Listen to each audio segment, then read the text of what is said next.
Hi all. നമ്മൾ സ്ഥിരം ഇപ്പോൾ കേട്ടുകൊണ്ടിരിക്കുന്ന കുറച്ച് വാർത്തകളാണ് AI കാരണം ഇന്ന കമ്പനി 10,000 പേരെ പിരിച്ചുവിട്ടു, 5,000 പേരെ പിരിച്ചുവിട്ടു എന്നുള്ളതൊക്കെ. അതായത് ലേ ഓഫുകളുടെ വാർത്ത നമ്മൾ സ്ഥിരം കേൾക്കാറുണ്ട്. പക്ഷേ ഇതിനെക്കാട്ടിലും വലിയ ഒരു പ്രശ്നമായിട്ട് കണ്ടുവരുന്ന ഒരു കാര്യമാണ് എൻട്രി ലെവൽ ജോബുകളെ ഇത് ബാധിച്ചിട്ടുള്ള രീതി. അതായത് AI അതിനെ എങ്ങനെ റീപ്ലേസ് ചെയ്യപ്പെട്ടിട്ടുണ്ട് എന്നുള്ളതും കൂടെ നമ്മളൊന്ന് ചർച്ച ചെയ്യേണ്ടതായിട്ടുണ്ട്. അപ്പോൾ ഇതിനകത്ത് കുറച്ച് കാര്യങ്ങൾ പറയാനുള്ളത്, പണ്ട് കാലത്താണെന്നുണ്ടെങ്കിൽ ഇപ്പോൾ ഒരു കോളേജ് പാസ് ഔട്ട്, ഒരു BTech സ്റ്റുഡൻറ്റ് പാസ് ഔട്ട് ആവുന്ന സമയത്ത് അവന് ഒരു കമ്പനിയിൽ കയറുമ്പോൾ ചെയ്യാൻ പറ്റുന്ന ജോലികളൊക്കെ ഇപ്പോൾ ഈസിലി ഒരു AIക്ക് ചെയ്യാൻ പറ്റുന്ന രീതിയിലോട്ട് മാറിയിട്ടുണ്ട്. അത് ഈവൻ നമുക്കിനി പറയാൻ പറ്റില്ല, ഇപ്പോൾ ഒരു 2 ആഴ്ച കഴിയുമ്പോൾ ഇത് ഏത് രീതിയിലോട്ടാണ് മാറാനായിട്ട് പോകുന്നത്. അത്രത്തോളം വളരെ എന്താ പറയുക, അഗ്രസീവായിട്ടുള്ള കൈൻഡ് ഓഫ് ഡെവലപ്മെൻറ്റ്സ് ആണ് നമുക്ക് ഇതിനകത്ത് നടന്നുകൊണ്ടിരിക്കുന്നത്. അതായത് പണ്ട് കാലത്താണെങ്കിൽ 2 ദിവസമൊക്കെ എടുത്ത് നമുക്ക് ചെയ്യാൻ പറ്റിയിരുന്ന ഈവൻ ടൂളുകൾ ഉപയോഗിച്ചിട്ട് പോലും, AI സപ്പോർട്ടുള്ള ടൂളുകൾ ഉപയോഗിച്ചിട്ട് ചെയ്യാൻ പറ്റുന്ന കാര്യങ്ങൾ പോലും ഇപ്പോൾ വെറുതെ 20 സെക്കൻഡ് കൊണ്ടോ അല്ലെങ്കിൽ 2 മിനിറ്റിൻ്റെ ഉള്ളിൽ തന്നെ നമുക്ക് ചെയ്യാൻ പറ്റുന്ന രീതിയിലോട്ടൊക്കെ കാര്യങ്ങൾ മാറിയിട്ടുണ്ട്. അത് ഈവൻ ഹാർഡ്വെയർ ഡിസൈനിൻ്റെ കേസിനകത്തോട്ട് വരുമ്പോൾ പോലും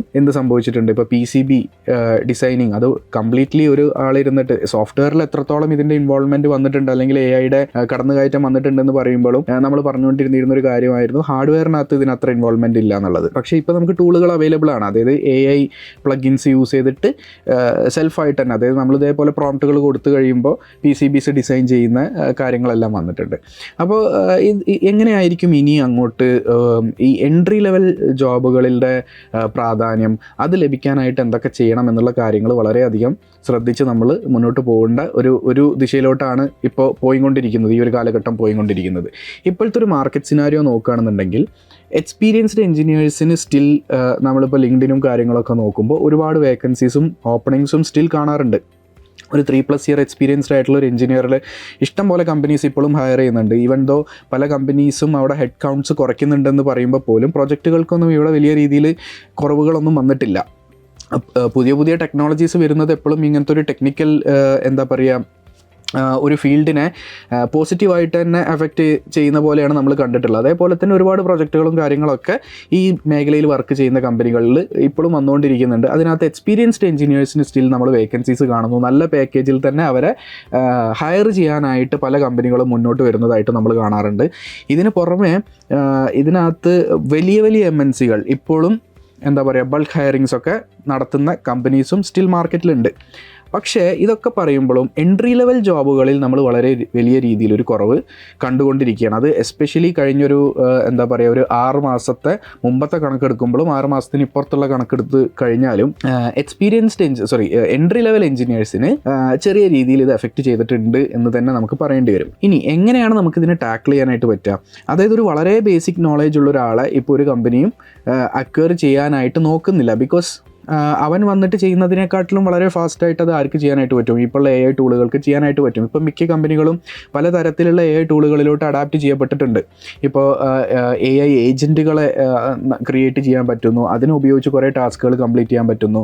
ഈവൻ പണ്ട് പല മാനുവൽ ടെസ്റ്റിങ്ങുകളും ചെയ്തിരുന്ന സോഫ്റ്റ്വെയറിനകത്ത് തന്നെ പല മാനുവൽ ടെസ്റ്റിങ്ങുകളും ചെയ്തിരുന്നതെല്ലാം ഇപ്പോൾ ഓട്ടോമേറ്റ് ചെയ്തിട്ട് നമ്മൾ AI ടൂളുകളും കാര്യങ്ങളൊക്കെ വെച്ച് ഓട്ടോമേറ്റ് ചെയ്തിട്ട് ഒരു ടെസ്റ്റ് ഓട്ടോമേഷൻ ഇതിനകത്തോട്ട് മാറിക്കഴിഞ്ഞിട്ടുണ്ട്. ഈവൻ സോഫ്റ്റ്വെയർ ഡെവലപ്മെൻറ്റ് സൈക്കിൾ പോലും വളരെ ഫാസ്റ്റ് ആയിട്ടുണ്ട്. സോഫ്റ്റ്വെയർ ഡെവലപ്മെൻറ്റിനകത്ത് തന്നെയുള്ള പല കാര്യങ്ങളും നമ്മളിപ്പോൾ എന്താ പറയുക, പല ടൂളുകൾ ഉപയോഗിച്ചിട്ട് വളരെ ഫാസ്റ്റായിട്ട് തന്നെ ചെയ്തുകൊണ്ടിരിക്കുന്നുണ്ട്. അപ്പോൾ എവിടെയാണ് ഇവരെ നമുക്ക് യൂസ് ചെയ്യാനായിട്ട് പറ്റുക? അതായത് ഒരു എൻട്രി ലെവൽ വളരെ ബേസിക് നോളേജ് ഉള്ള ഒരാളെ നമുക്ക് യൂസ് ചെയ്യാനായിട്ട് പറ്റുക. കമ്പനീസിന് ഒരിക്കലും നമുക്ക് കുറ്റം പറയാനായിട്ട് പറ്റില്ല. അപ്പോൾ അവിടെ നമ്മൾ എന്ത് ചെയ്യണം? ഇവിടെ നമ്മൾ വളരെ വലിയ രീതിയിലുള്ള ഒരു നോളേജ് നമ്മൾ ഉണ്ടാക്കിയെടുക്കണം. അതായത് ഫണ്ടമെൻ്റൽസിനകത്ത് നമ്മൾ കുറേ അധികം കാര്യങ്ങൾ പഠിക്കേണ്ടതായിട്ട് വരും. നമ്മൾ എടുത്തു കഴിഞ്ഞാൽ ബേസിക്കലി ഇത് വാല്യുബിളാണ്, അതായത് ഈ എഞ്ചിനീയർ വാല്യുബിളാണ് എന്നുള്ള ഒരു തോട്ട് കമ്പനിക്ക് എന്തായാലും വരണം. എങ്ങനെ നമുക്ക് ഇതിനകത്ത് പ്രൊജക്റ്റ് ചെയ്യാനായിട്ട് പറ്റും? നമ്മളെ പ്രൊജക്റ്റ് ചെയ്യണമെങ്കിൽ ഇതിനകത്ത് കുറേ അധികം വർക്കുകൾ നമ്മൾ ചെയ്യേണ്ടതായിട്ട് വരും. അത് ഏത് ഫീൽഡിനാണെങ്കിലും, ഒരു ഫുൾ സ്റ്റാക്ക് ഡെവലപ്മെൻറ്റ് ഫീൽഡ് ആയിക്കോട്ടെ, അല്ലെങ്കിൽ ഇപ്പോൾ ഒരു എംബഡഡ് സിസ്റ്റം ഫീൽഡ് ആയിക്കോട്ടെ, റോബോട്ടിക്സ് ഫീൽഡ് ആയിക്കോട്ടെ, നമ്മളൊരു നല്ല പോർട്ട്ഫോളിയോ ക്രിയേറ്റ് ചെയ്യുക എന്നുള്ളതാണ് ഇനി വരുന്ന കാലഘട്ടത്തിൽ നമ്മുടെ എഡ്യൂക്കേഷനെക്കാട്ടിലും, അതായത് നമ്മുടെ ഡിഗ്രി സർട്ടിഫിക്കറ്റിനെക്കാട്ടിലും നമുക്കതിനകത്ത് മെൻഷൻ ചെയ്തിട്ടുള്ള CGPA-നെക്കാട്ടിലും നമ്മൾ എത്ര മാർക്ക് വാങ്ങിച്ചു എന്നുള്ളതിനെക്കാട്ടിലൊക്കെ ഏറ്റവും ഇമ്പോർട്ടൻ്റ് ആയിട്ടുള്ള കാര്യം നമ്മൾ ക്രിയേറ്റ് ചെയ്യുന്ന പോർട്ട്ഫോളിയോ ആണ്. ആ പോർട്ട്ഫോളിയോ കണ്ടിട്ടായിരിക്കും ഇനിയുള്ള കാലഘട്ടങ്ങളിൽ നിങ്ങൾ ഒരാൾ ഹയർ ചെയ്യാനായിട്ട് നോക്കുന്നത്.